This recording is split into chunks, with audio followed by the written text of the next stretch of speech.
Cleaner India at 75. We have amongst us some very eminent panelists from India and overseas, and they're here to share their knowledge on the subject.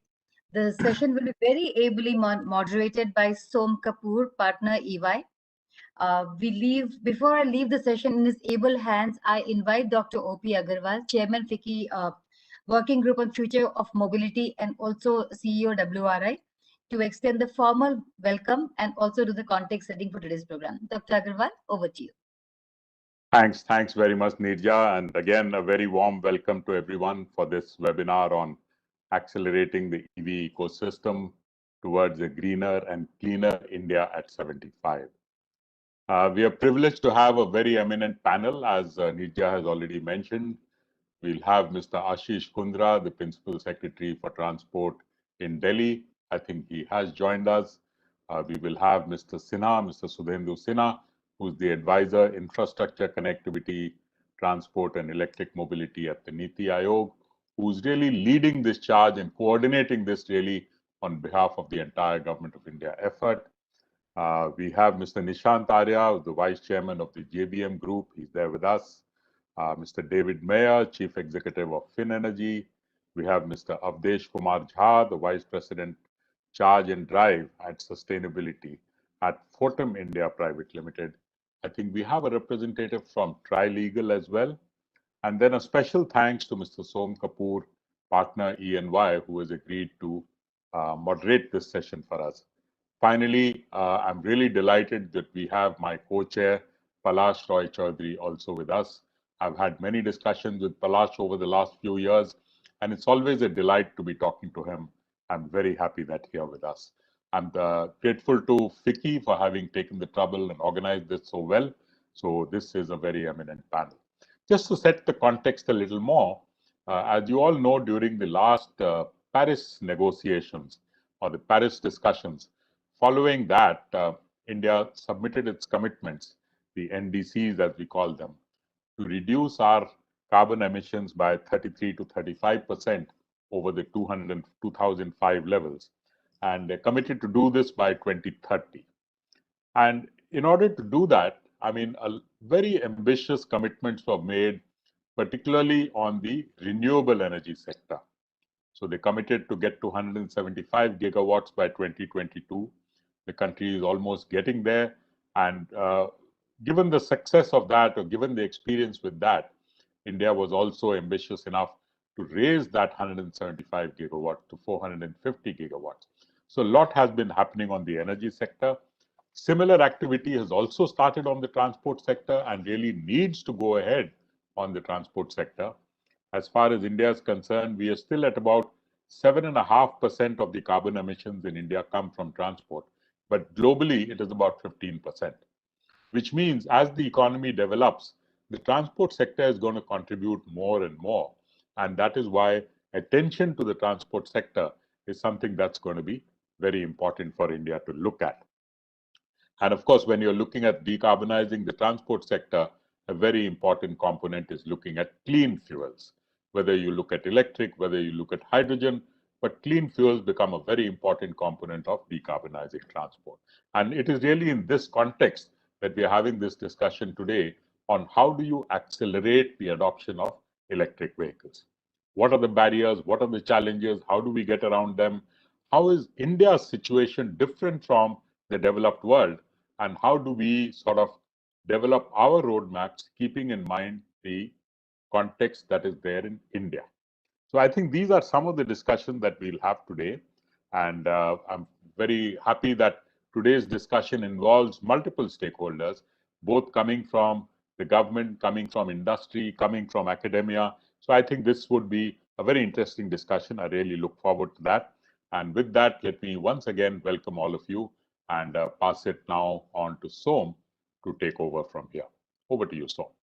Thank you, Mr. Agarwal. Thank you for setting the context, and happy to be here. Happy to meet everybody, at least digitally now, since everything's moved digital. But I just wanted to kickstart this thing by getting the government perspective to it to a certain degree. Mr. Kundra is here, and he's representing the government of National Capital of Delhi, where I live. So I'd be very happy to hear what he has to say. The Delhi government signed an agreement with Triple IT Delhi last year for sustainable mobility. They've actually put some money behind the thought as well. They put 6.5 crores to that knowledge to set up a knowledge development foundation. They've inked an MOU with EESL to install public charging, for DTC, etc. So just having heard all of that, everything that the Delhi government is doing, I just have they've been doing it for the last year or so officially. I just wanted to kick this off by asking him a question to say that what has the learnings been in the last year from that perspective? Being they impact as they wanted to have made, and just to understand that what are the learnings and how will those learnings now help us increase adoption of EVs. So the floor is yours, Mr. Kundra, and then we can take it forward from there on. I'm not able to. Yeah, can you hear me? We can hear you, sir. Yeah, okay, thank you. As you said, first of all, thank you for putting this together, this session. And as you said rightly, that Delhi had taken the lead in putting in place a policy framework for catalyzing the growth of EV in the city.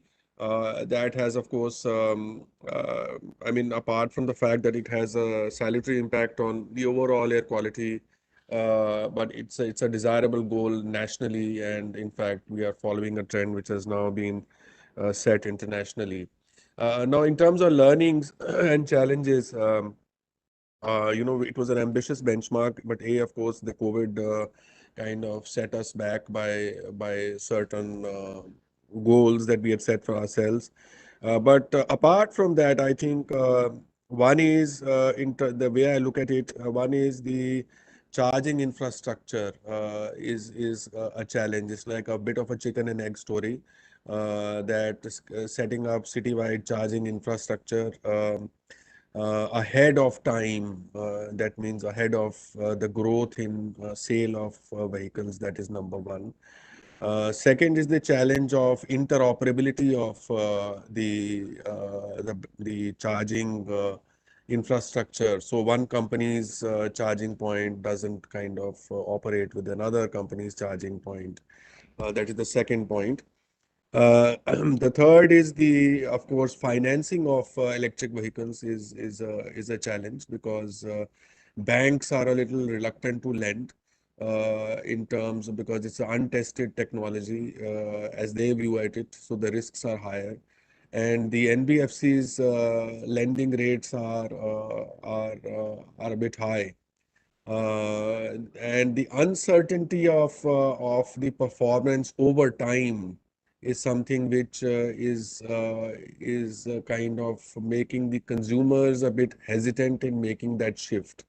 But I think the last few months we have seen an explosive growth in the manufacturing space, and a lot of Indian companies are now jumping into manufacturing two-wheelers and to scale, and even four-wheelers. But I think the most promising vertical, the way we look at it, is the two-wheeler, three-wheeler space at one end, where the economics is working out right, even now with the subsidies which the government is giving, and also the buses in terms of public infrastructure. But of course, as I said, in the buses in a city like Delhi, of course, we are constrained by the fact that the running distances are more, and the technologies are still evolving. So it is a bit of a challenge in terms of contracting and procurement of the right operators who are able to suit our requirements in the city. So I don't think I'll, at this juncture, maybe in due course, whenever you ask, I can add my thoughts. No, that's absolutely brilliant. Thank you so much. You've raised some really good points. Just as an extension, and this is again the Delhi government's. They've kind of said that 4,000 three-wheeler permits have been for electric auto. There are about 95,000 autos which are registered in the city, most of whom are with CNG. So, what are those factors that could tilt a bunch of these autos move from, say, even regular CNG into electric vehicles? Since you've already started that process, any thoughts around that? And you mentioned two-wheelers and three-wheelers is the first mode of adoption. Anything that you would Yeah, like to give us so a perspective? in terms of, you're right that, in Delhi, as you're aware, we've got a ceiling of 100,000 auto rickshaws as per a court order. And 4,000 plus, which we are opening up now, we are saying because of the fact that there is a limitation in numbers, therefore the premium in a way or the value for each of these permits is more. And therefore the market is far bigger than 100,000. So the moment we kind of open up 4,000, there will be takers for this. But the challenge is how do we migrate the existing 95,000 into electric? Mm-hmm. And I think there is some mental barrier right now uh, because of the distance range in which these autos run. And I'm told that the fixed battery auto rickshaws, they run for about 120 kilometers in a single charge. These swappable batteries, they run about 75 kilometers in a single charge. So to overcome this, one is that we'll have to set up battery swapping stations across the city. And I'm happy to share that IGL has kind of decided, the board of IGL, to set up 50 battery swapping stations in IGL pumps, the CNG pumps. So they have kind of acknowledged the trend that the demand in electric is going to grow, and they are targeting auto rickshaws particularly. And I think it is just a matter of time that people kind of made this switch, because the in terms of comfort, in terms of the performance, in terms of cost, it is certainly a far more efficient way in which these, and it'll be economical for them to run these autos in this mode. What we are trying to do is to create an ecosystem around the dealer. So all clearances, permissions, and financing to be available at the dealer end. They don't have to come to government offices for that. So in a way, we're trying to incentivize through that route. That's number one.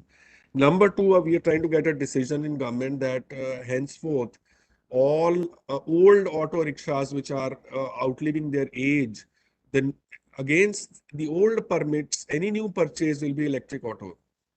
So the target is that in due course, we will have, at least in the national capital, we should have a substantial fleet of electric autos. That is our goal. Oh, thank you, thank you. That's absolutely brilliant. That really helps. I just want to open this question on swapping versus fixed charge versus the ease of the ecosystem. To I mean, we have technology firms like Finergy. We have people from Fortrum. If they could throw some light on that mental barrier that was spoken about a minute back, in terms of saying that how can this whole ecosystem get us through the barrier. David, any thoughts? If we can start with you, and then also open it up to Mr. Kumar, Mr. Jha from Fortrum. Yes, thank you, Som. Actually, we are also targeting this idea and trying to understand the ecosystem that will be required. And the fact then we are also definitely looking, as the Commissioner of Transport said, at e-rickshaws. We actually have a joint venture with Indian Oil Corporation to promote our technology in India. And the first target that we are looking at is the e-rickshaws, because we see that the e-rickshaws today, or the auto rickshaws, they have relatively not a good enough distance, and then they need to recharge or swap the battery. But since our technology has a very high density, and it's an aluminum plate. It is just metal. It is very easy to swap. We have done a program with Mahindra Electric for an e-rickshaw, which when we received it, it drove 100 kilometers on a single charge, and now it drives more than 400 kilometers. Now, this helps to limit the infrastructure that will be required, because it's all about what will be the real day-to-day life of the consumer. So we are limiting the amount of time he needs to go, we're limiting the infrastructure, and in any case, the infrastructure is only to have metal, to have aluminum. And this is something very easy to do. We hope, and our target is to grow this field in India and to have vehicles driving this year, COVID-19 permitted, of course, but to have it driving this year and to show the infrastructure and how simple it is when we look at metal air technology. Thank you, David. That was very, very helpful. You know, with technologists like you, I'm sure we can get in range anxiety out of the way to a certain extent. I think thank you so much for that. We have Mr. Niti actual driving change. Thank you, Mr. Sinha, for joining in. And I'd like to just throw in a couple of things to you. Niti recently launched a handbook for electric vehicle charging infrastructure implementation. So if you could just throw some light on that. And I personally really liked your comments on hydrogen. So those were the two things that would really excite me from a clean fuel perspective. We could just and take this conversation to a slightly different direction as well. Mr. Sinha, court, balls in your court.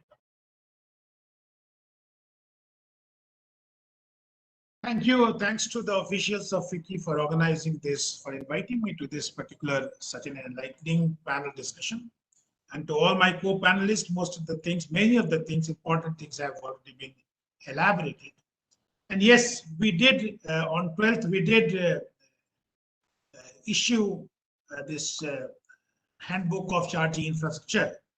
As a kind of, it is version 1, it is a kind of, I would rather say that it is trying to put in a central focus into a public discourse, so that we also learn from them, we also get more and more ideas on the so many diverse aspects of EVAC, and then try to further improve upon it. It has been a joint initiative by NITI and WRI. Mr. Agrawal is right there. And in addition to that, of course, it has been a partnership is there of all the associated line ministries. MAUA is there, Department of Power is there, it is there. So it's like that. EV ecosystem, as it is being, we are gradually taking each and every point forward. EV ecosystem consists of so many things.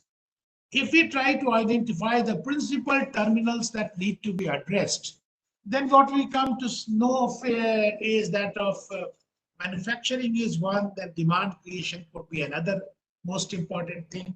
And of course, research and development has to go along. You mentioned that, yes, the technology has to play a big role so that the range anxiety is taken care of, which is one of the principal anxiety, in addition to 7 or 8 other anxiety factors. Specifications and standards, we have got to develop our own specifications and standards because of the diverse geography that we have. It is important that we have got your own standards, and you see that in all this spectrum, there are forward movements both from the government side and of course with a lot of stakeholders consultation. There is a definite forward movement. Fiscal incentives, you see that the way it is going on, FAME is one of the national flagship schemes, and we have recently re-strategized it to bring about the traction, and you see the result for yourself, that the achievements that were, rather it was a dismal achievement in last, say, 24 odd months.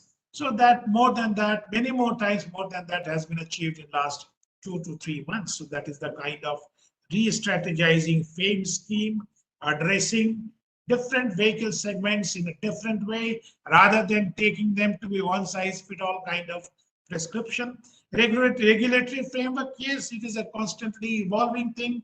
We also need to recalibrate our policies after discussion, after getting inputs from meetings and panel discussions and a lot of consultations like this. And in addition to that, of course, urban mining, that is circularity, and awareness, that is also an important thing.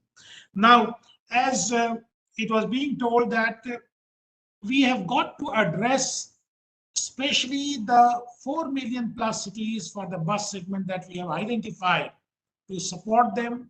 And there are 9 of those cities in which we want that the City Transport Authority, the SRTU, our own CSL, which is one of the subsidiaries of Department of Power, Ministry of Power. So all of them work together, and charging infrastructure, that we want to take as a kind of mass movement, because otherwise it won't work. Rather than charging infrastructure and rather than charging stations, it's time that we go in for charging points in the same way as our mobiles are charged. So practically, in a residential area, in offices and parking spaces, all the community places, every electric pole must serve as a charging point also, so that this thing is taken care of, especially for the 2-wheelers, but yes, in the residential area, also for the 4-wheelers. So that particular anxiety is taken care of.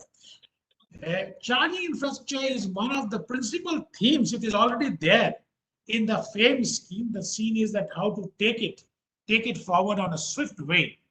And I'm sure we are having transport in charge of Delhi right with us. So Delhi, the visibility, as you rightly said, that this has got a salutary effect. So whatever you do, it spreads very fast, and that acts as a kind of model for the entire country. So if you initiate your Go Electric or Switch Delhi campaign, the whole world knows that what the direction the country is going to follow. So definitely in that area, in the charging infrastructure area, a lot of things we also propose to do. We are in the process of trying to find out that how this battery swapping and other things could be taken care of. Hydrogen, hydrogen is definitely, it is going to, once that Prime Minister, he has expressed his commitment on hydrogen also as a clean fuel. And even in electric mobility, one has to see that the feeding should not be on the conventional electricity. It has to be on a kind of renewables. So the charging infrastructure and the charging points, they have got to be in sync with that of the renewable sources of power. That has to be there.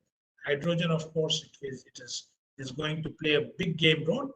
A few years back, 3-4 years back, they used to say that it is the fuel of the future. But today, yes, that future is no more distant. It is right there.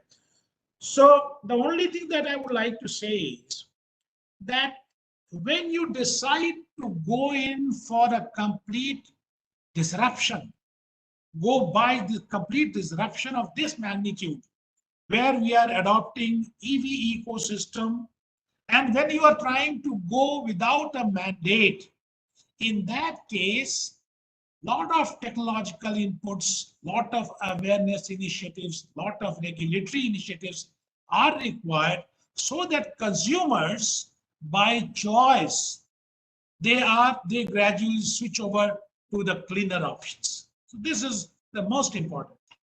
And it is coming. You can see it. I was told that one of the showrooms in Bangalore is selling 1 2-wheeler every 10 minutes. So that is the kind of pace it is going.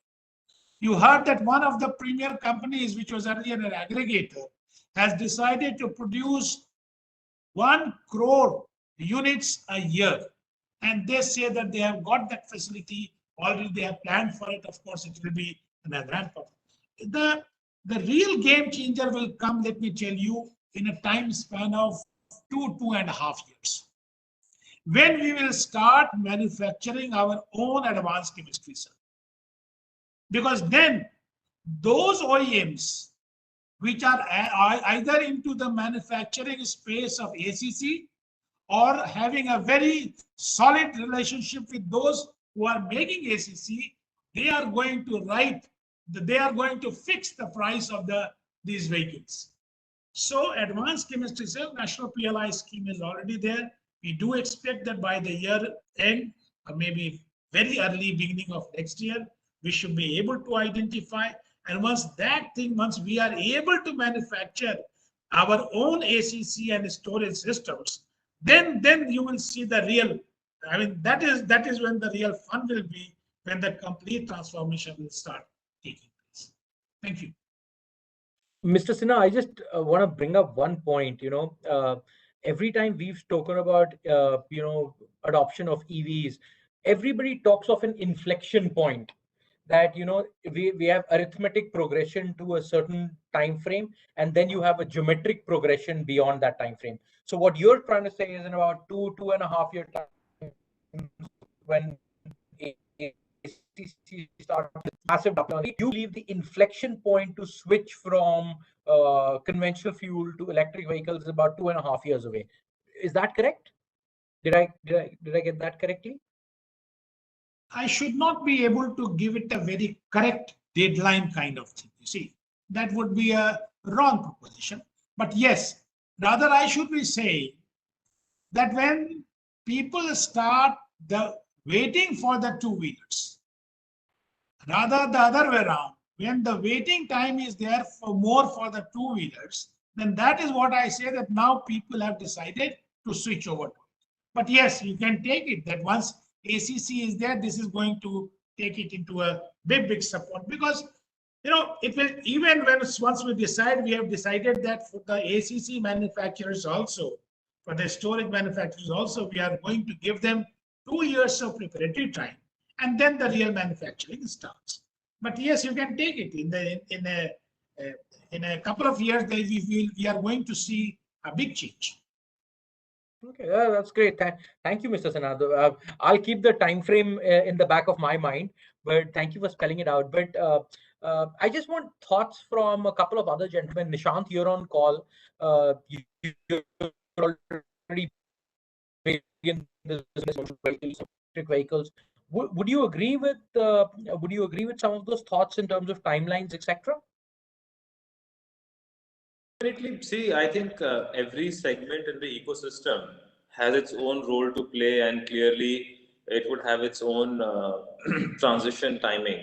So clearly, in the two-wheeler, three-wheeler space, the public adoption as well as the public transportation space for three-wheelers will be very essential. And in two-wheelers, how a common man starts using such kind of vehicles, how can they be more energy efficient, what kind of range anxiety issues are we able to address, and clearly see the density of charging stations increasing for them to really become effective is going to be very important. On the other hand, if I look at public transportation, so if you would see the FAME scheme till date, and the maximum traction which has happened in percentage of the vehicles being allocated to different states and cities is in the bus space, which had the highest allocation also, because if you see per kilometer per person cost is the lowest in buses among all modes of transportation, if I exclude monorails or metros and other things, right? So the point is that how are we able to ensure and bring about a comfortable, safe, and affordable mode of transportation for end customer? And that's where the ecosystem plays a very important role, because in case of buses, like in multiple cities, whether you talk about Bangalore, Bombay, Delhi, Ahmedabad, multiple cities across the country, all these cities are having buses, but definitely the number of buses required to where they are, there is a gap which they're trying to bridge. And it's a very good opportunity at this point, because they can really add such zero emission vehicles like electric buses, and in future maybe hydrogen also, or FCEVs, which can do the job, because they are dedicated depots which are there. The infrastructure does not become a challenge for them, because the depots can be bridged with that infrastructure, and the technology is evolving. Plus, this industry runs a lot on TCO, the total cost of ownership. The total cost of ownership gets driven by asset utilization. So asset utilization becomes very important, and in this case, the buses run for about 200, 250 kilometers a day, clearly.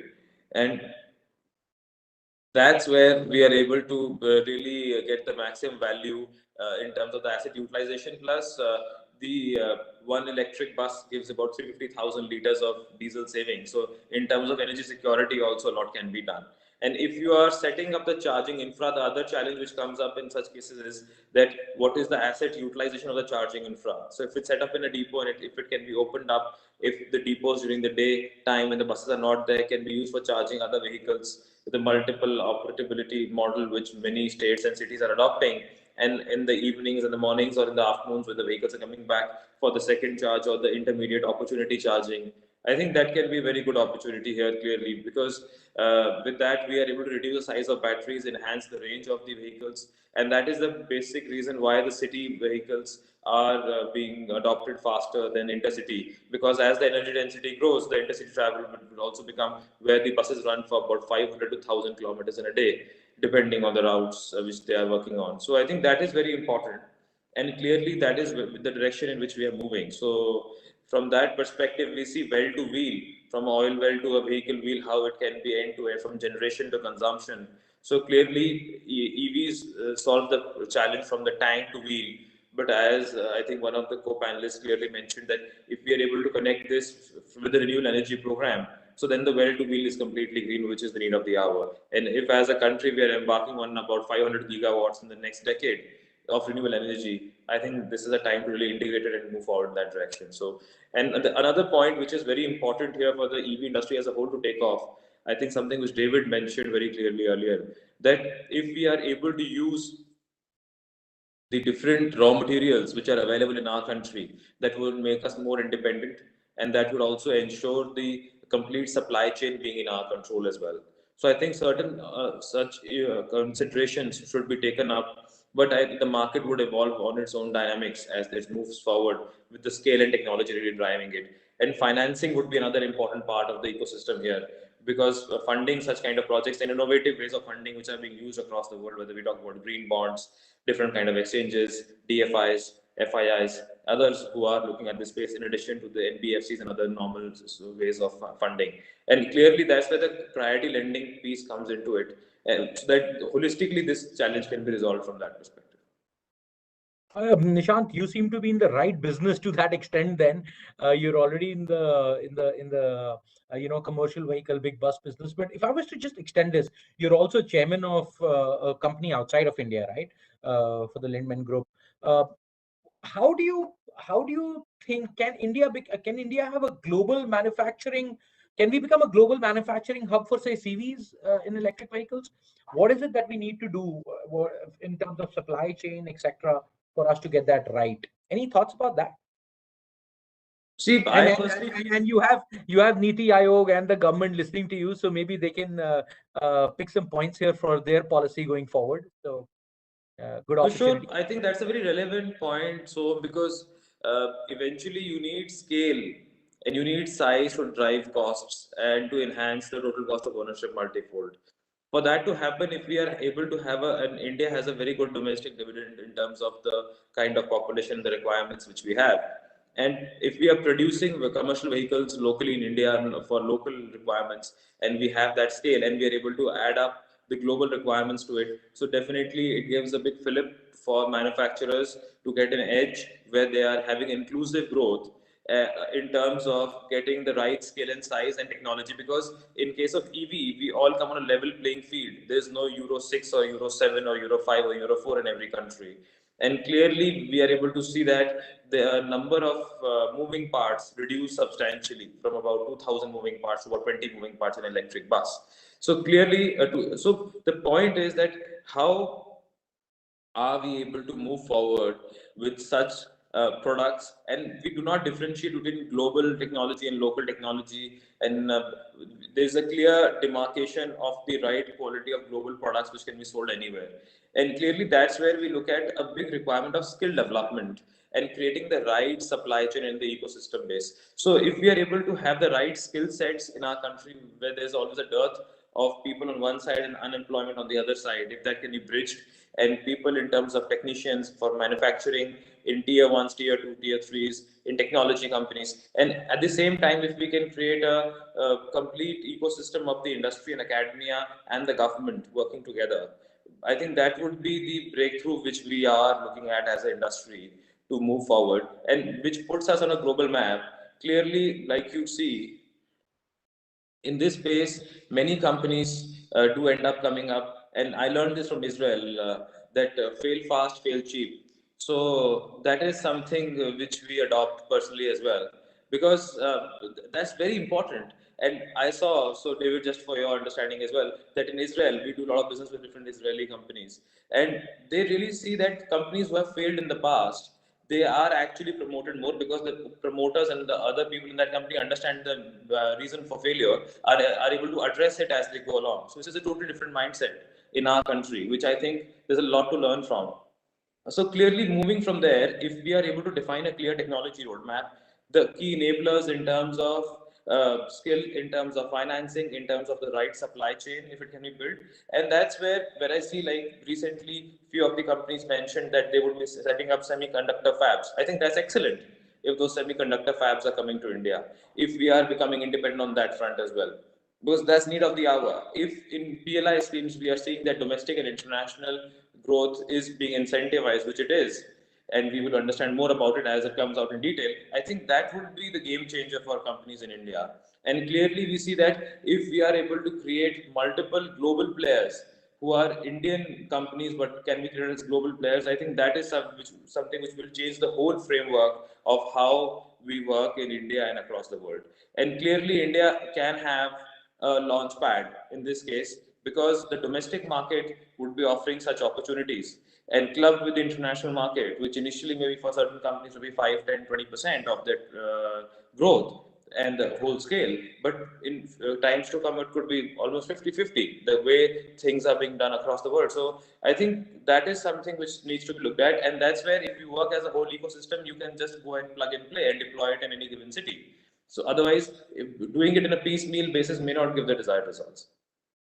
Thank you, Nishant. I hope Mr. Sinha has heard through all of that from a Niti perspective. Some good verbatims from you. Fail fast, fail quick. I mean, I like the fact that you're thinking in those lines to become yourself a global player to that extent. I want to bring in something very different to the conversation we've had till now. We've all heard of we've heard of hydrogen till now, etc. Gabriel, I'm coming to you. I read through, you think of this very differently. You're actually using aluminium, which we have enough of over here in our country, and you're using aluminium as an energy carrier.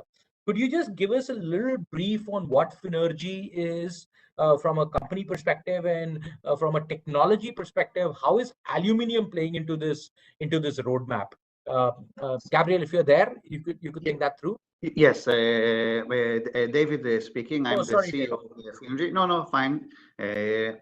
First, Nishant, I very much liked what you said about fail fast, fail quick. Actually, really, we adopt failure. I mean, in a way that we believe that in order to succeed, you need to fail, and this is what we do. Actually, when Finergy was established 10 years ago, this is what we tried to do. We said, let's put in some money and let's kill it fast, we said in Hebrew. Let's kill it fast. 10 years have passed and $150 million were invested in the company. So I'm not sure we succeeded to kill it fast in this particular case, but we got to some success. Yes, we are using aluminum, which I'm holding here in my hand. This is actually an aluminum plate that came from the ground in India, and we have put it here in our facility.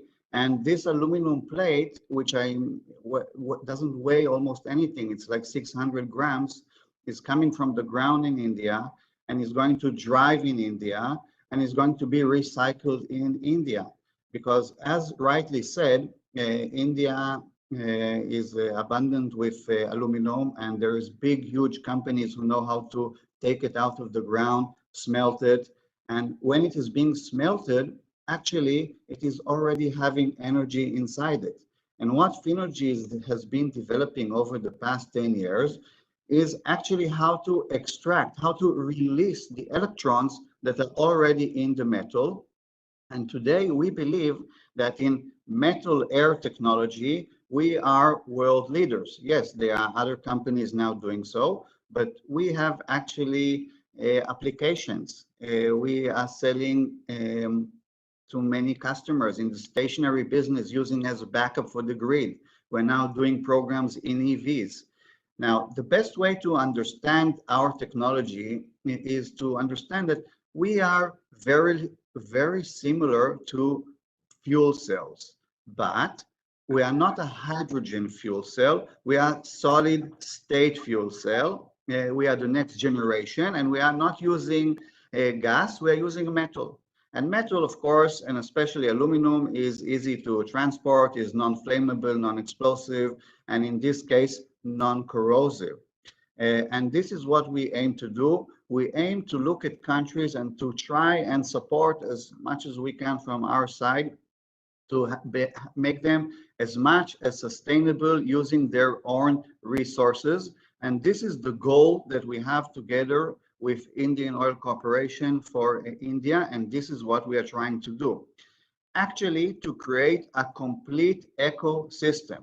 How we are doing so? The first layer is coming from Israel, the technology, which we are going to transfer to Indian Oil Corporation and together with them to produce in India and commercialize the technology. But this is the first layer.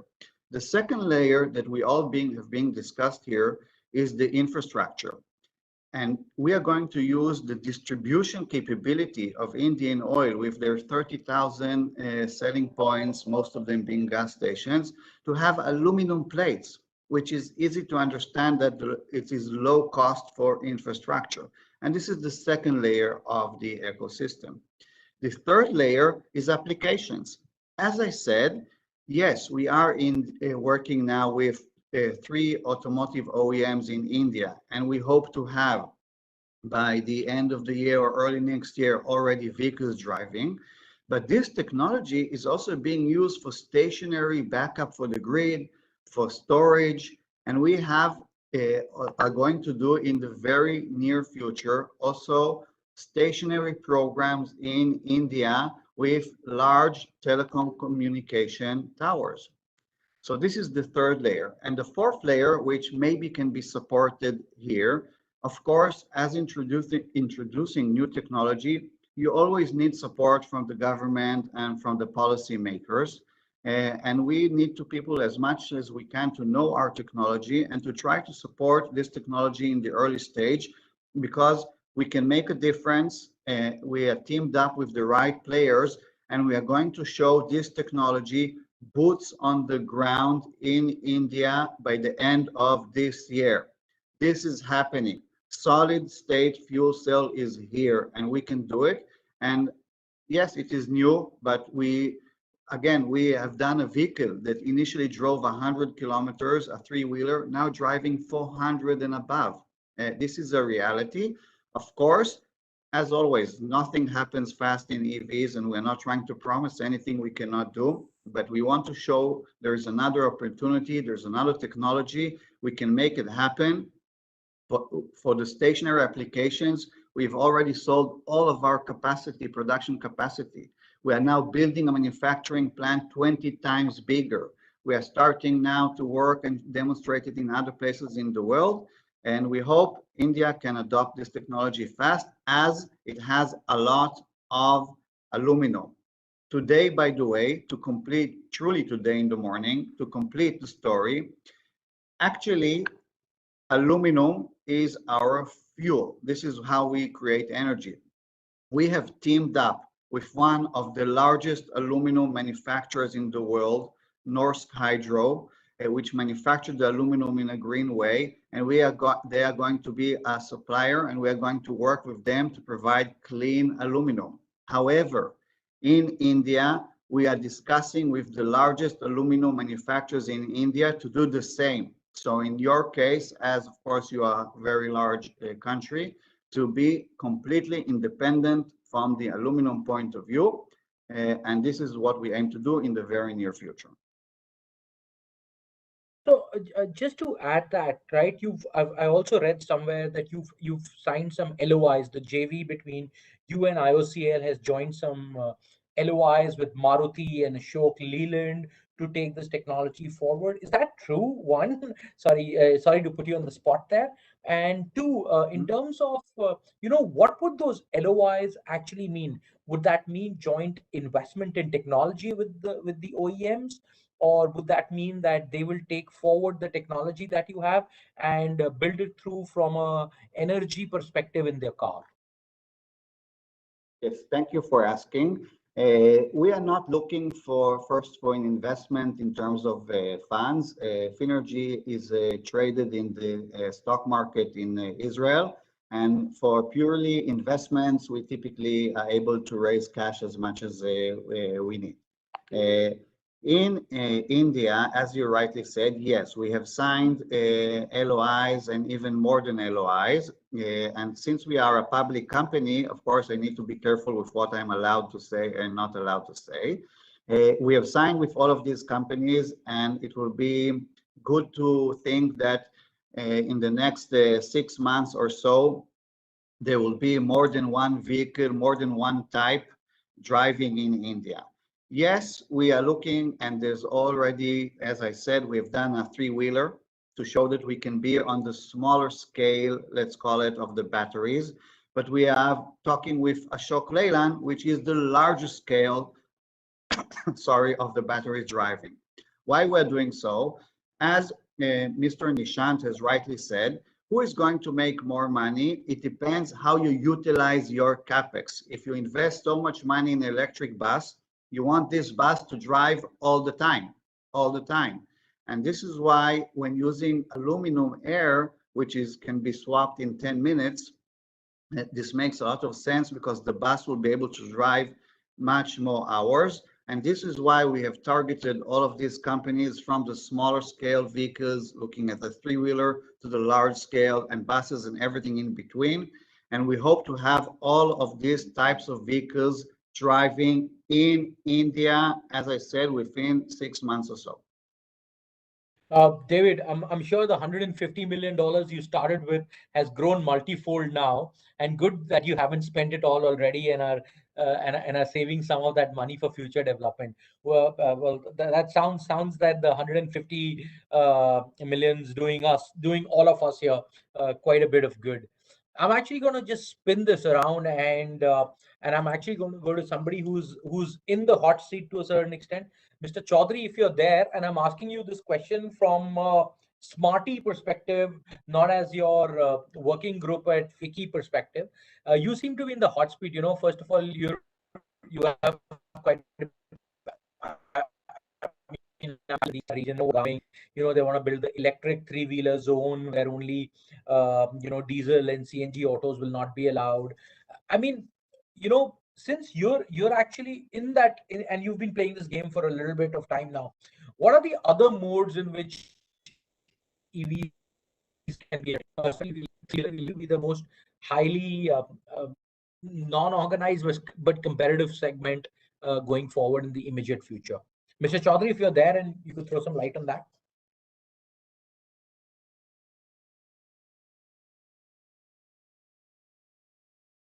Well, I think he's. I don't think he's been able to take that question. But let me put this on. Mr. Menon, if you're there, are you there? Mr. Chaudhary, Palash, you are on mute, I guess. We're not able to hear you. Yeah, I know. I couldn't. I'll reach him separately. We can just continue. Okay. Is Mr. Menon there? Mr. Neeraj Menon? Yeah. Hi, Neeraj. Hi, Som. Hi. You're advising Very a well, bunch very of people. You're advising the IFC from a government. You're advising government of Madhya Pradesh, Reva, Ultra Meagle solar projects. You're very big on that side of the business. There is a non-subsidized value of less than 3, which I heard per unit for the first time ever. Seeing all of that, What is it that your renewable energy overall? I won't keep it specific to EVs for you, but renewable energy. How do you believe that could play a big role for the cost of BEV? How do you expect transitioning to electricity only from renewable sources? Any thoughts around that? Because we want Yeah, a cleaner sure. ecosystem Yeah, overall, right? yeah, sure. Thanks, Som. So thanks for bringing up Reva, and as you mentioned, Reva 750 megawatt, which was the first project, was This in. is all available publicly, so I haven't. No, that's Uh, fine. That's fine. Happy to just spend a minute on that. So Reva 750 megawatt, which is the first project we did with the government of MP, was of course a game changer because that was the first time that dedicated RE capacity was being supplied to a open access consumer who was running a public utility service, which is the Delhi Metro. The next Reva, which is Reva 1500, has taken it to a different level where a certain dedicated capacity from the 1500 megawatt project is going to be supplied to Indian Railways. So as you can see, two very key public utility services in the transport sector are going to be run exclusively using renewable energy. Now that I think is a first step when we talk about using EV renewable energy for the EV ecosystem. And of course, like Mr. Sinha also mentioned, that the end goal should be that the EV should run on renewable energy. In fact, funnily enough, I got a WhatsApp forward today morning which had a picture of a gas-powered van towing an diesel generator which was powering an electric car, and it said "Future is stupid." Sorry, Right? could you just say that again It's for a, my? You had a it was a gas-powered van which was towing a diesel generator which was powering an electric car, and that's not the world we want, right? We'd like the whole EV ecosystem to run on renewables to finally get the benefit out of it. Now, but one key issue there is that a very important stakeholder and in this whole mix is the discom, and the discom is also the SNA in most of the states. So for you to be able to ensure that EVs finally in maybe 5 years or 8 years or 10 years runs exclusively on renewable energy, you need to incentivize the discoms. Without that, nothing is happening. I mean, we can do all the brainstorming here, but unless that very crucial stakeholder, which is at the very local level, connecting permitting, connecting, planning, all of these charging infrastructure ports, if that entity is not incentivized, I doubt if we'll ever see that day, right? So the first step I would think is to find a way in which a discom is incentivized to do two things. One is to actually play the role of the facilitator for allowing charging infrastructure to be set up. Today, in the MOP document, even in the Niti Aayog document, it's spelled out very clearly that discoms have to play that role. But are they doing that? I don't think so. To be fair and honest, because I mean, if I were to speak about my own experience, I live in a multi-storied building, and we've been trying to talk to a discom to get charging infrastructure installed because there are a lot of residents who would like to buy electric cars, but it's been over a year and nothing much has moved. So that's where that first step of trying to incentivize the discom has to come in.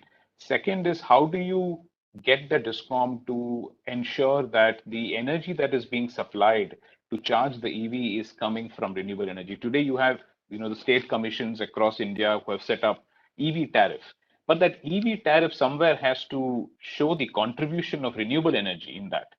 Just having an EV tariff where the power is sourced from a coal-fired plant or a gas-fired plant is not really what we're looking for. So even if it means that you create a distinction in that slab, saying regular tariff is whatever and EV tariff from renewables is whatever, then you are giving an opportunity to the consumer who is a conscious consumer to make that choice, to say that yes, I'm willing to pay that much money to charge my EV using renewables.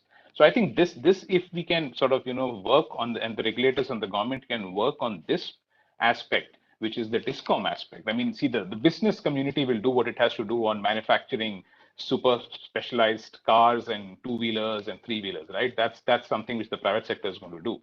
But what can the government do in trying to sort of implement it in a more in a more fuller manner is to think on these lines. So that's what I'd like to add.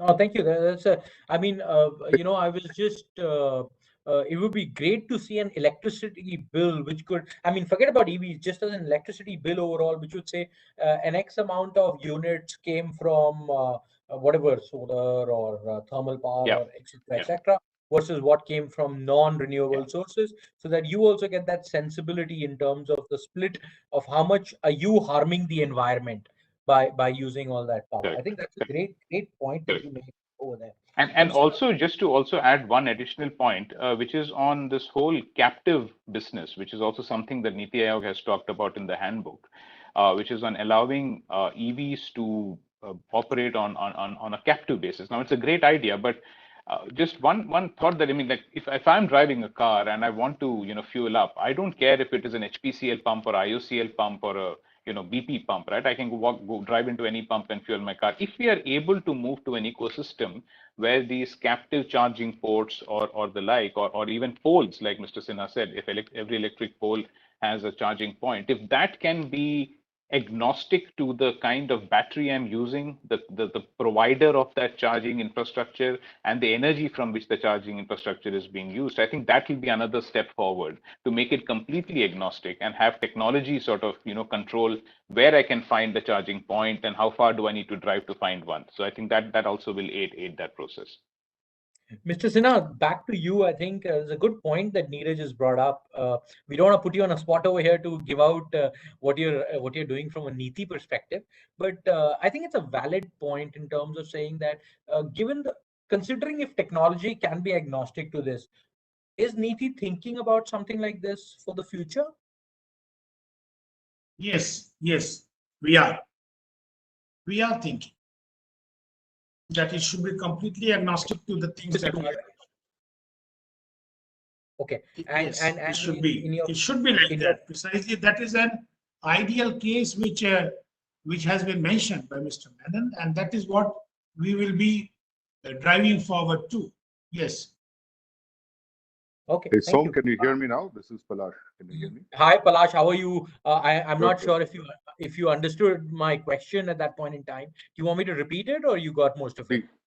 Please do.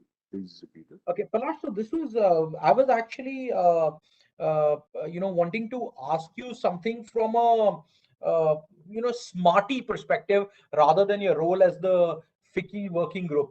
You seem to be in the what do I call it, in the quandrum to a certain extent with respect to Smarty. I mean, I'm an NCR resident, so I know Gurgaon is thinking about only EV based three wheelers and all of that.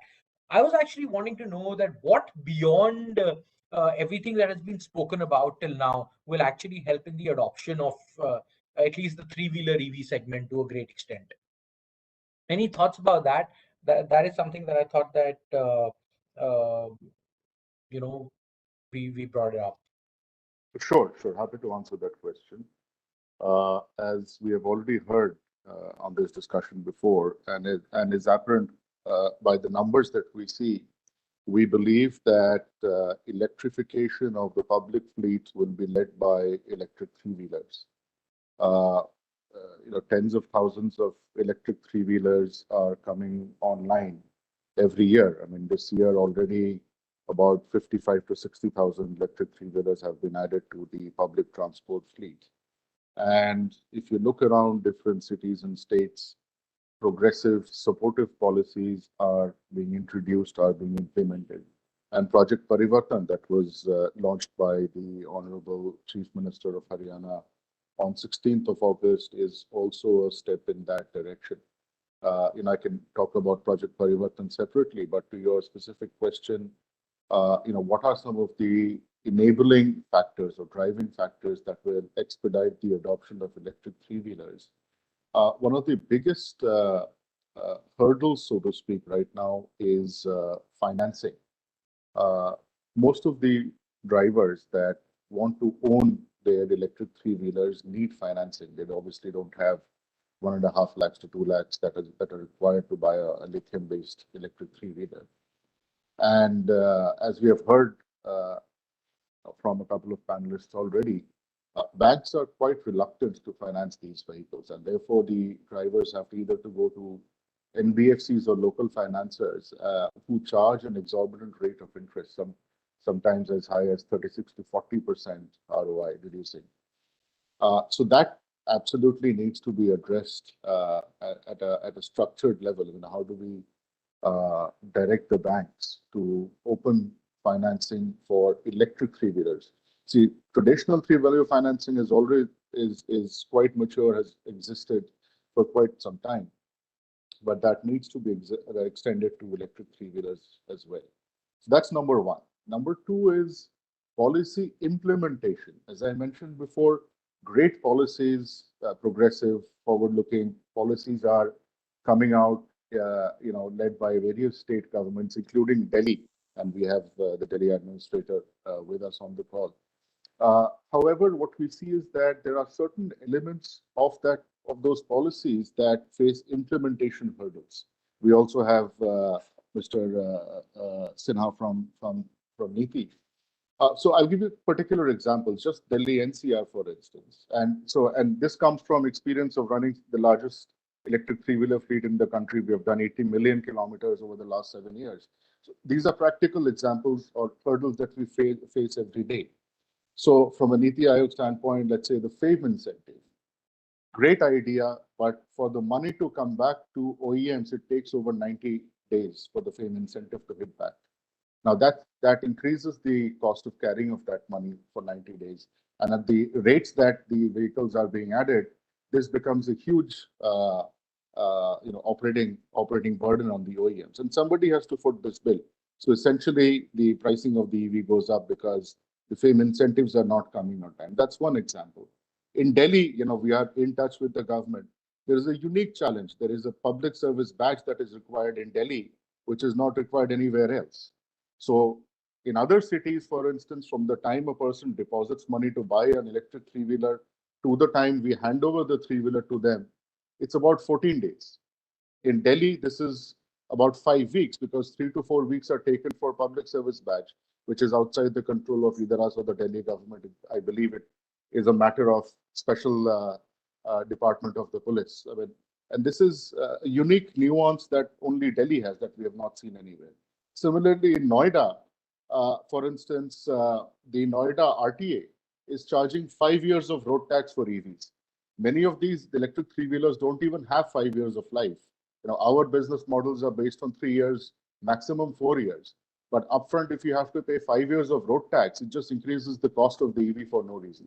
So there are various implementation hurdles that need to be ironed out for better, for streamlining and the adoption of electric three-wheelers. That's the second point: financing, policy implementation.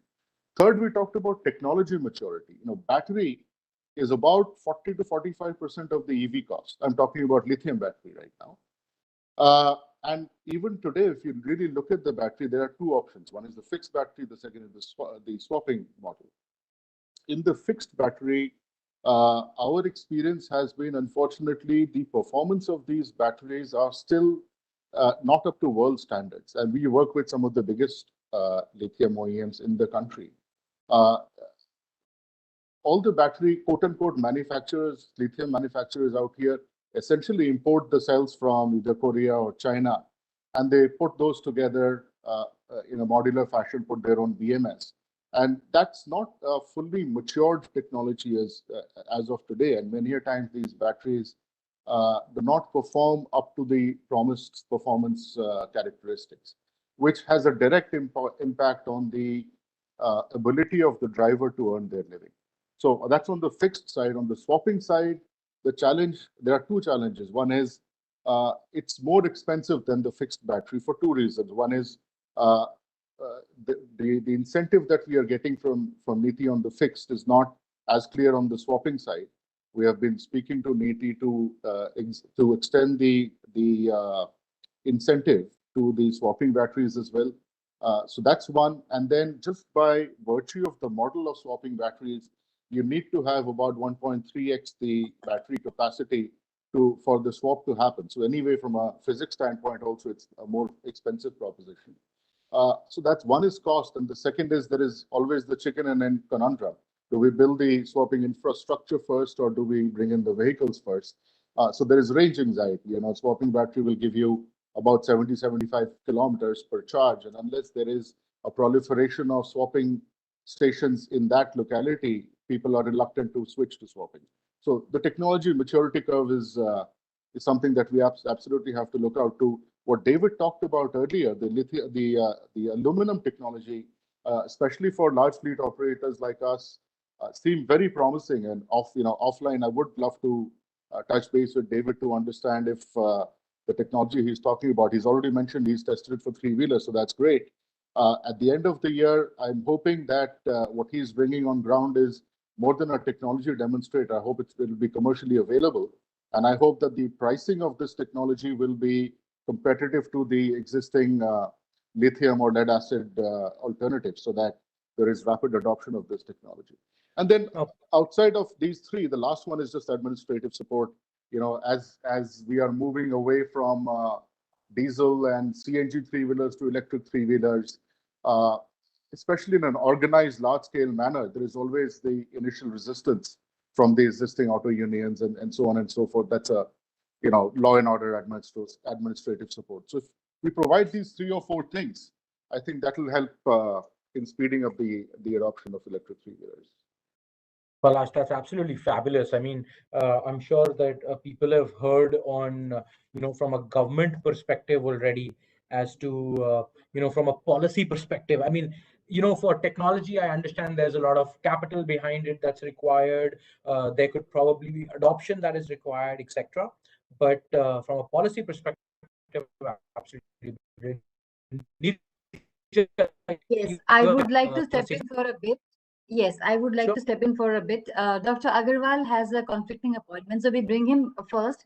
The questions we have for him, so we hear him. Very important opinion to get to the audience, and then of course they're waiting to hear Avdesh. So we have to take his views next. Yeah, thank you. Dr. Agarwal, back on to you. Dr. Agarwal? Yeah, so I have to leave in the next 5 minutes. So I'm sorry about this, but sir, I just want to hear your views on your 10 to 15 year ZEV plan that you had, or there should be a plan. If you can speak on that, that would be absolutely. I think very clearly technology, as Palash very rightly said, there is a technology maturity curve, and I think we are at a stage where multiple technologies are coming in. Which technology will really take over is something that we have to wait and see. Today, I would say if I was to build a 10 or 15 years ZEV plan today, I think the urban sector is at a fairly mature level. There is technology which is fairly mature for the urban sector. Electric is something which needs some infrastructure, some coordinated effort, which Mr. Sinha is leading, and I'm definite he will succeed in that. So I think in 10 to 15 years, we should be seeing much more electric in the urban sector. The difficulty will be with the intercity, long distance, particularly heavy vehicles, where hydrogen, in today's technology, hydrogen seems to be the most suitable, but you have to get it at commercial scale. There are issues on pricing, there are issues on transportation, there are issues on storage, which will need to be sorted out, but I'm sure they will. But there are some emerging technologies that we've already spoken about, which could even take charge of long distance. So I would say, clearly a roadmap needs to be put in place. I think unless we have a roadmap, and I think in a roadmap, the way I see a roadmap being thought of is 3 phases to it. The first phase, which I would say is where government needs to lead action. The second is a phase where government needs to incentivize markets to take action. And that's when you reach a tipping point when that exponential growth that you spoke about begins to happen through the market itself. But somehow I think that kind of a roadmap needs to be laid out. And frankly, for EVs, I honestly feel that as of now, government has been giving financial incentives to attract EVs. But this would very soon start thinking in terms of regulatory measures that will drive acceleration of EVs. Instead of just financial incentives, which is good for some time. But with time, I think regulations need to start coming in for people to be moving towards EVs. I think let me leave it at that. I'm sorry I have to rush off, but fascinating discussion. I really enjoyed the discussion. Thanks very Thank you, much, Mr. so. Agarwal. Thank you, Professor. That's great. I actually want to get in, we've heard so much about, charging. We have the man who's running charging from Fortrum here, Mr. Jha, if you're online. I just want to know that what are you doing with MG and how can I drive from Mumbai to Pune and back without really having a charging problem if I buy an MG car? That was the thing, and I thought that maybe you can tell me how is that's possible. And what about fast speed charging, etc.? If you could throw some light on that. Yeah, Sorry to thank you put so you on much. the spot again, but that's just No, something no, I that's thought fine. would be interesting for the group. I hope I'm audible. Yeah. Okay. Yes, you are. Sir, Please go sure. ahead. So, see, I mean, if you are driving MG car and from Mumbai to Pune, you don't have to worry. You can charge at Mumbai, and then once you reach Pune, you have another charging stations of Fortum waiting there, and then you can refill, and again you can drive back to Mumbai. So driving between intercity, particularly the distance of around 300 kilometer, is not problem at all, and in today's time. What we are targeting is that someone should start driving from Delhi and reach Mumbai on the electric vehicle. And that's the target which we are doing right now. And we have, already covered Ahmedabad there. We have covering Surat, and we are now covering Bhavpi. And now we'll be planning to have Udaipur, Jaipur, and Ajmer, so that you can drive easily, because these vehicles, which are currently available in the market, has around 300 plus kilometer. And generally in the driving pattern, normally after driving 200, 250 kilometer, you normally take a break. Yeah. And that's the natural point when you go and you do the charging, for 45 minutes or half an hour. And we are setting up only the fast public charging. We are not setting up currently the AC charging, especially along the highways. It's all fast charging. We are doing it. See, what we believe, and currently we are discussing the different segments: two-wheeler, three-wheelers, four-wheeler. But then we are primarily into the four-wheeler passenger vehicle segment. So we are currently servicing only the four-wheeler passenger vehicle segment. And we believe that in a country like India, it is a place where the fast charging has to be dominant. For two reasons. One, it affects lesser on the demand side, on the grid side. How? Because the 150 kilowatt chargers in a day can service to around 20-25 cars. Whereas if you imagine now the 25 cars, if you are charging at home, every home would be requiring around 7 kilowatt of the separate connection, and which you are referring to, in your multi-story, you are discussing with the distribution companies. The challenge is there, because they require 175 kilowatt power to be augmented vis-a-vis 50 kilowatt power to be in the public place. So with the 50 kilowatt connections, you can service 20-25 cars in a day. Vis-a-vis at home, you have to augment your entire grid capacity by almost 3 times or 4 times. So that's a huge cost to the distribution companies. That has to be, clearly factored into. Second, a space is a constraint in India. And we believe that if you think on the national level, then 1 square meter of a space, if you are putting on the public charging space, that serves 20 cars, and the same square meter of a space will be serving only 1 car. So it's a 20 times asset utilization of the 1 square meter of the space. But if you start thinking on that line, then you clearly see that the public charging plays an important role. The third element, why it is important, is that most of especially India is going to be urbanized, and by 2050, probably the 2/3 of the population will remain in cities. In cities, even today, you find that 70% of the cars are parking unauthorizedly on the street.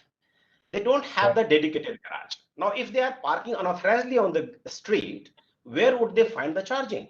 You can't go and set up the charging stations on the street because that's unauthorized way.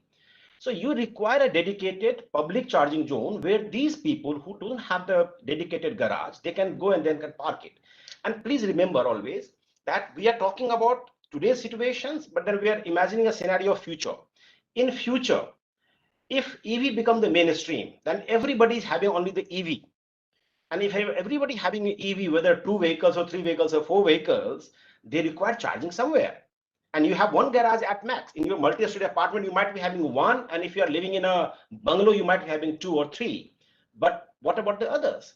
So I think the public charging is something which is very, very important, and particularly in the four-wheeler segment. And what I would also like to address what Neeraj alluded to.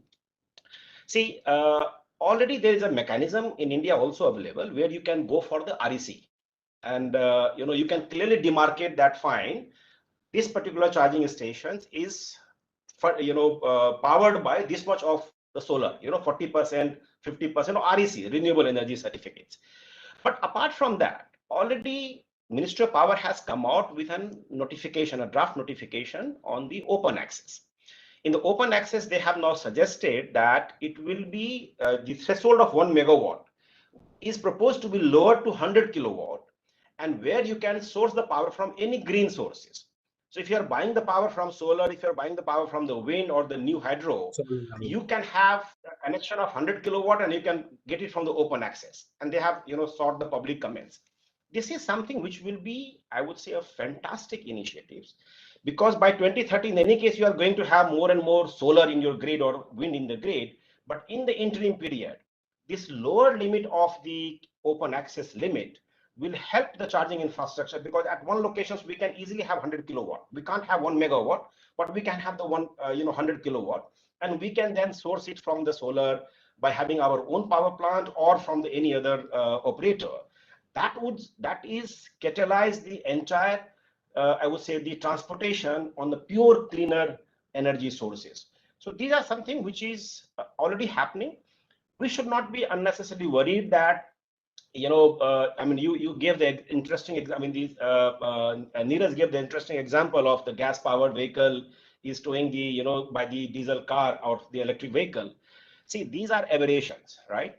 But we should understand that once the new technology is introduced, they have to work within the existing ecosystem. An existing system is that around 70% energy or the grid is from the coal fired. We can't, do away that reality. So that energy has to come from there. Even at your home, for the AC, for the fridge, the energy is coming from the same grid, and we are happy there. And when it comes to the electric vehicle, we are saying that no, we want entire thing on the, that will happen. You have to allow them time. ICE has been there for 100 years, and the electric vehicle in India is hardly 4-year-old story. Allow them time for at least a decade, and you will see by 2030 where India is. India is much ahead than any other developed countries in terms of the EV adoptions. So I will take a pause there. And if I was to use a Fortrum fast charging station to charge my passenger car EV, in about what percentage of my car can be filled in about, say, 1 hour or half an hour? Okay, so again, this is a major misconception. So I would like to clarify. It is nothing to do with the charging stations. So first of all, it is something to do with the battery manufacturer or the car manufacturers. If the car manufacturers allow, I'll give you the example. So let's say in our charging stations, the Mercedes EQC is also coming for charging, and we have the MG ZS also coming for the charging. MG ZS have around 45 kilowatt hour battery. Mercedes EQC have around 90 kilowatt hour battery. Whereas the Mercedes can draw power, they can charge, accept even at the 100 kilowatt. Whereas the ZS cannot accept power beyond 50 kilowatt. Even if I have a charging stations where I am able to deliver 150 kilowatt, ZS will not take 150 kilowatt. Similarly, if I have a 50 kilowatt power, then Mercedes will receive only 50 kilowatt power, but they will not receive 100 kilowatt power. So at what time, how much time it will take for charging from 0 to 100 or 0 to 80%, it is the OEM which decides. It's the battery chemistry that decides. What we do, we bring the power of that capacity. So currently, as a thumb rule, if you have a 30 kilowatt hour of battery, like Nexon, and if it accepts 50 kilowatt power, then in half an hour, it can give you a range of around 200 kilometers. So that's the thing. Whereas we as an operator, we have a technologies where we have delivered in Norway, Finland, Sweden, which are planning in India now, where we will be delivering power even up to 150 kilowatt. And a compatible vehicle like Mercedes or Jaguar I-Pace or Audi e-tron, or Hyundai Ioniq, they can get around 150 kilometer range in less than 15 minutes. So that's the Okay. kind of time we have. Thank you, Mr. Jha. That was very kind. For I just want one last question that I have is I want to take it back to electrification of commercial vehicles, and I think Nishant's the right person to respond to that. Nishant, how do you move electrification of CVs beyond STUs? How important will be the private fleet segment for them to adopt EV fleets in India? See, in that case, what happens is that when we look at different airports, we look at staff transportation, we look at schools, we look at different applications and industries which want to use such kind of vehicles. So even today, we are engaging with many such customers who are very clear that because many organizations are adopting SDG goals, and certain areas the organizations are really looking forward to how they are reducing the carbon footprint, what is the commitment for the carbon footprint. Thirdly, we are clearly ensuring and seeing the technology agnostic development in certain areas, because in our case we try and customize our products vis-a-vis the customer requirement. So it is not a standard product which is one for all kind of a thing. And clearly, based on the kind of operating cycles the customers have, we try and deliver products vis-a-vis that. So I think the private market has a huge growth opportunity, and we are close to the inflection point in about a year to 2 years, where this market will really take off. And there would be certain early adopters of these electric commercial vehicles, and in certain domains for LCVs and few of these areas, even today it makes sense for them, even if they do not consider the subsidies in many cases.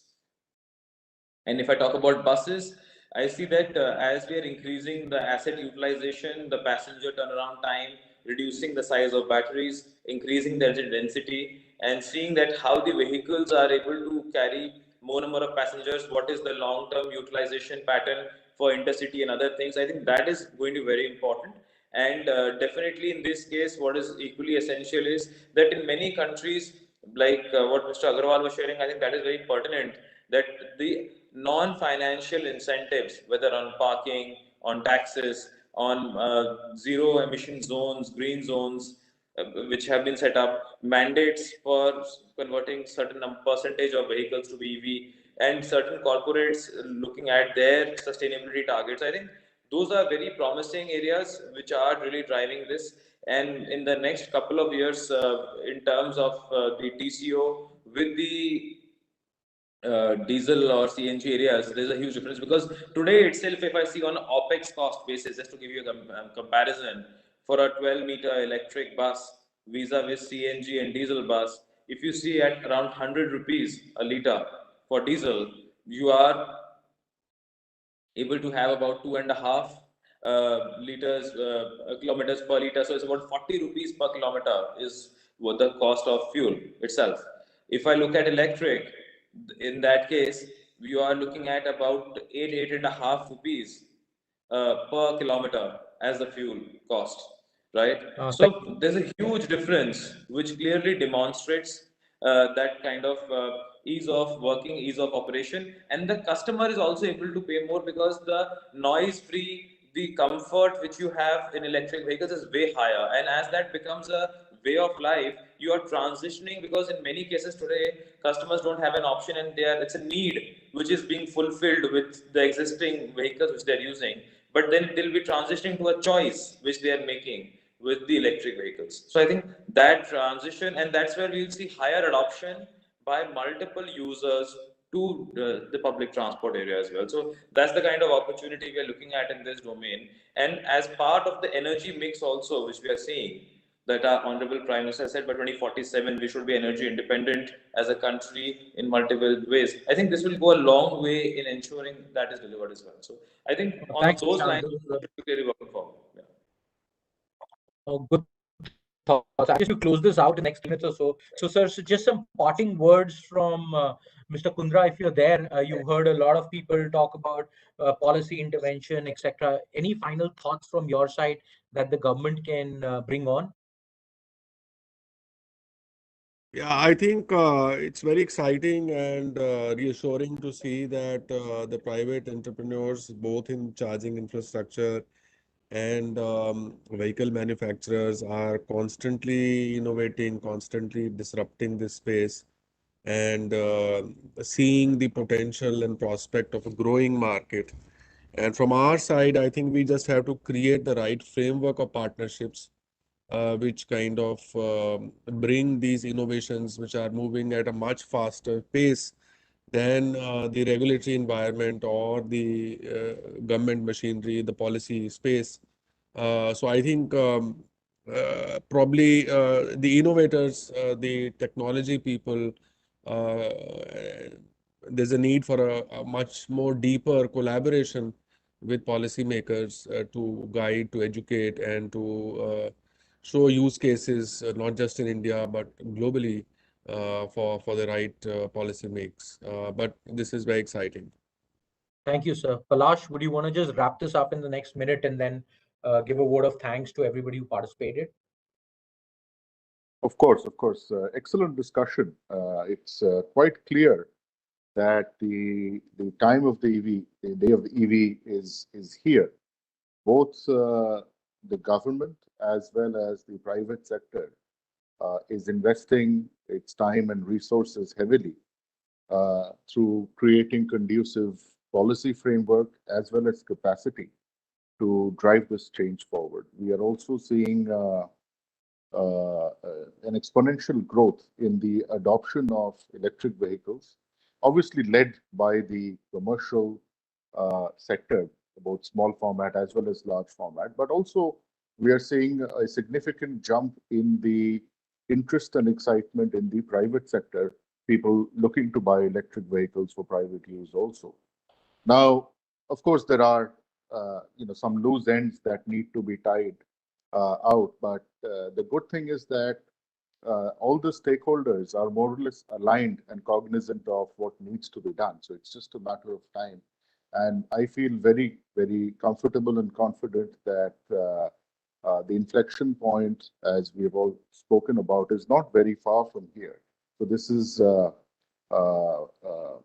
something that has started rolling and cannot be turned back. So the snowball effect, if you will, has started. So thank you so much, Som, for wonderfully moderating and conducting this session. Special thanks to Kundraji as well as Sinha Saab for leading policy from the front. Some of the most progressive policies coming out of NITI from Delhi state, showcasing the way electric vehicles can be adopted across various form factors, across various sectors. Thank you so much for your time. Thank you to all the panelists today who've taken out time from their busy schedules for their insights, and also for the work that they are doing and that they're doing in driving the adoption of electric vehicles. Fiki, Nirja, and team, thank you so much for organizing this important event. I think we should keep doing such events regularly, maybe once a quarter, to not only drive the adoption of electric vehicles, come up with new policies, but also to catch up on new developments in technology, policy framework, etc., and iron out any open issues during these dialogues. And lastly, but not least, Mr. O.P. Agarwal, who is the chairman of the Future of Mobility Committee, for his guidance, his wisdom in leading this committee and taking it forward. So thank you so much once again. Really a pleasure for me to join this session. Nirja has I will just come in for half a second. This session would not have been possible if we didn't have the support from Trilegal, which is a legal partner for today's session, and of course Fortum Charge and Drive for being the power in the session today. Thank you so much, Avdesh. Thank you, Neeraj. Pleasure. Pleasure. Take care, everyone. Have a good afternoon. Thank you. Thank you. Bye. Bye. Bye-bye.